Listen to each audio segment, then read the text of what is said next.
बड़े बड़े ऋषि मुनियों को और भगवान के परम भक्तों को मोक्ष की इच्छा होती है, पर क्या मोक्ष का भी पूर्वाभास हो सकता है? हाँ, मोक्ष एक परम आकांक्षा है, परंतु इसके लिए हमारा पात्र होना भी बहुत ज़रूरी है।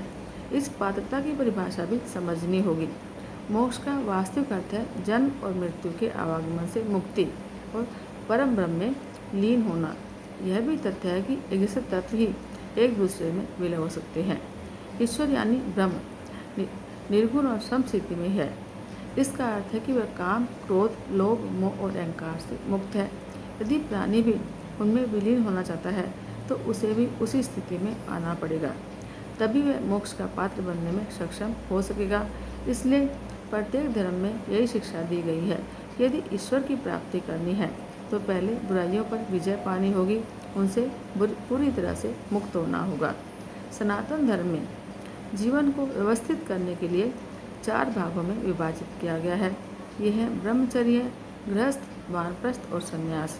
वर्तमान में 60 वर्ष की आयु के बाद मनुष्य का एक प्रकार से वानप्रस्थ आरंभ हो जाता है।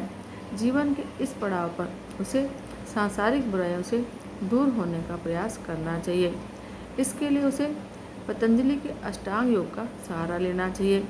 यदि वह इससे पहले 2 कदम यानी यम, सत्य, अहिंसा, ब्रह्मचर्य, अस्त्य और अपरिग्रह तथा नियम, ईश्वर की उपासना, स्वाध्याय, सोच, तप, संतोष और स्वाध्याय को ही अपना ले तो बहुत हितकारी होगा।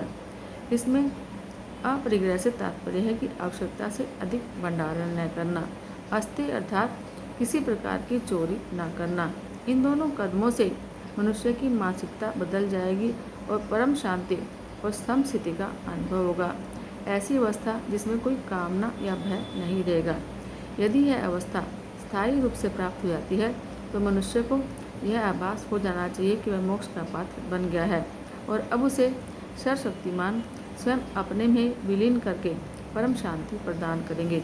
इसी को मोक्ष का आभास भी कहा जाता है। जय श्री कृष्ण।